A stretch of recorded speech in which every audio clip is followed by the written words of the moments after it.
Channel بات کرتا ہے اٹھا کے منہ بشاہوں سے، جہاں کو باخبر کرتا ہے یہ مفلس کی آہوں سے۔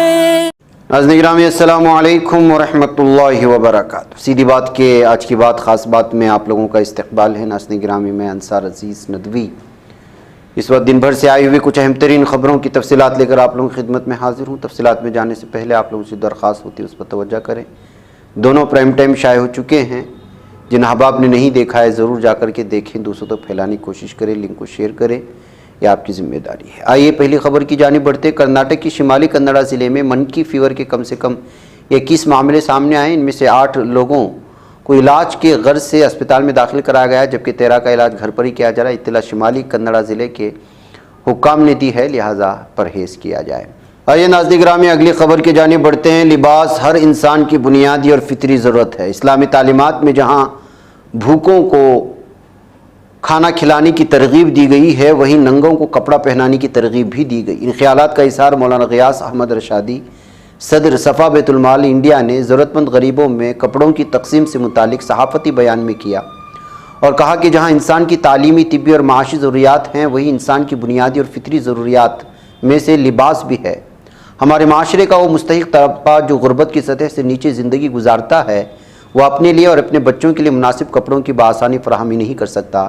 جو اپنے بھوک کی ضروریات بھی مکمل طور پر پوری نہیں کر سکتا، وہ اپنے لباس کے لیے مالیہ کہاں سے فراہم کرے گا؟ اس لیے صفا بیت المال میں اس بنیادی ضرورت کو دیگر خدمات کے ساتھ یکساں طور پر ترجیح دی جاتی ہے۔ صفا بیت المال نے اسکراب کے ذریعے معاشرے کے مختلف سخی افراد سے ملبوسات کی بہت سی اشیاء اور ضروری چیزیں حاصل کی ہیں تاکہ مجبور بے کس افراد کو لباس فراہم کیا جا سکے۔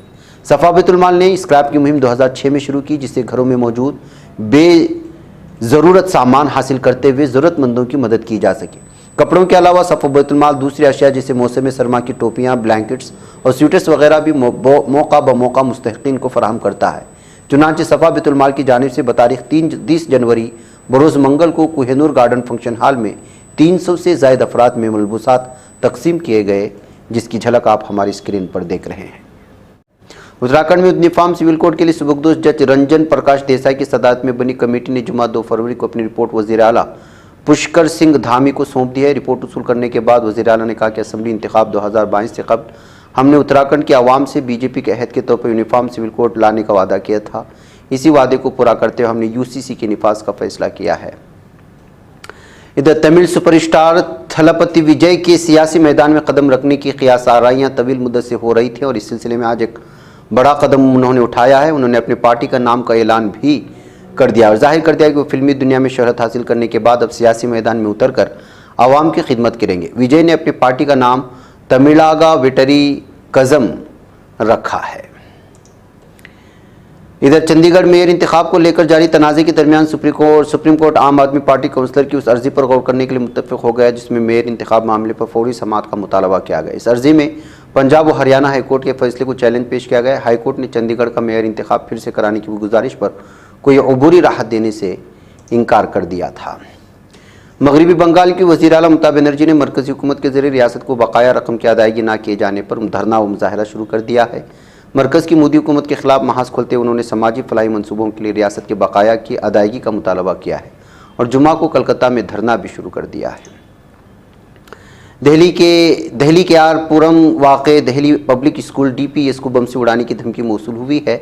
اس دھمکی کے بعد اسکول میں افراتفری کا ماحول پیدا ہوا تھا۔ خبر رساں ایجنسی ANI نے دہلی پولیس کے حوالے سے جانکاری دیتے ہوئے بتایا کہ RK پورم واقع DPS کو ایک دھمکی آمیز ای میل ملا، اس میں اسکول کو بم سے اڑانے کی دھمکی دی گئی۔ دھمکی آمیز ای میل موصول ہونے کے بعد دہلی پولیس کے ساتھ ساتھ اسکول انتظامیہ بھی الرٹ ہو گئی۔ احتیاطاً فوری طور پر بچوں کو باہر نکالا گیا اور آنن فانن میں پولیس ٹیم بھی اسکول پہنچ گئی۔ ادھر دہلی ہائی کورٹ نے فیصلہ دیا کہ اگر منی لانڈرنگ کی روک تھام ایکٹ 2002 PMLA کے تحت کسی جرم سے متعلق کسی کارروائی کے بغیر تفتیش 365 دن سے زیادہ جاری رہتی ہے تو ضبط شدہ جائیداد متعلقہ شخص کو واپس کر دینی چاہیے۔ ادھر ریزرو بینک آف انڈیا کے سابق گورنر بین الاقوامی مالیاتی فنڈ میں چیف اکنامسٹ اور ڈائریکٹر ریسرچ رگھو رام راجن نے اس بات پر زور دیا کہ حکومتوں کو نوجوانوں کے لیے مختصر مدتی سیاسی فائدے کے لیے مفت سہولیات پر توجہ دینے کے بجائے مزید ملازمتیں پیدا کرنے پر توجہ مرکوز کرنے کی ضرورت ہے۔ ان کا کہنا ہے کہ ملک کو ترقی کی راہ پر رواں رکھنے کے لیے صحت اور تعلیم کے شعبے کو فوقیت دینا بہت ہی ضروری ہے۔ بہار کے جہان آباد ضلع میں جمعہ کو ریل کی پٹریوں کو عبور کرنے والے 2 مزدور ٹرین کی زد میں آ کر ہلاک ہو گئے، جبکہ ایک مزدور زخمی ہو گیا۔ پولیس کے مطابق جمعہ کی صبح مختوم پور تھانہ علاقے کئی مزدور کام کی تلاش میں ضلع ہیڈ کوارٹر آ رہے تھے۔ اس دوران یہ تمام لوگ ریلوے کی پٹریوں کو عبور کر رہے تھے تو اسی وقت حادثہ پیش آیا۔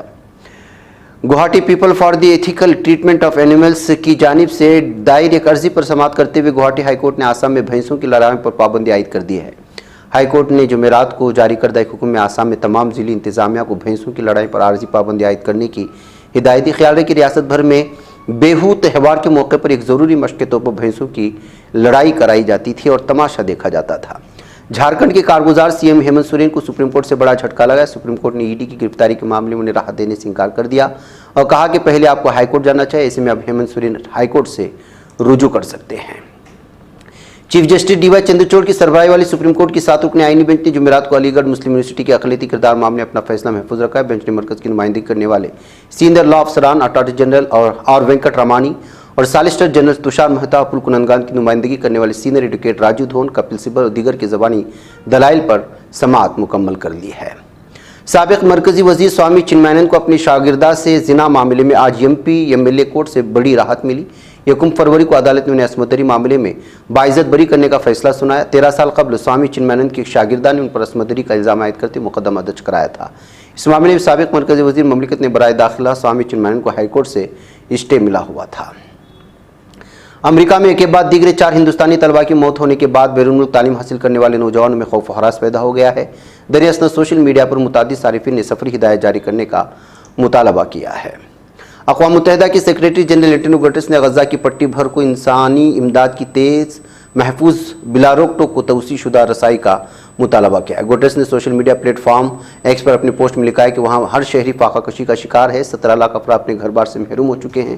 غزہ میں انسانی نظام تباہ ہو چکا ہے۔ کینیا میں گیس فلنگ فیکٹری میں دھماکے کے 2 افراد ہلاک اور کم از کم 165 افراد زخمی ہوئے ہیں۔ کینیا کی دارالحکومت نیروبی میں رات گئے گیس بھرنے کے کارخانے میں یہ دھماکہ ہوا تھا۔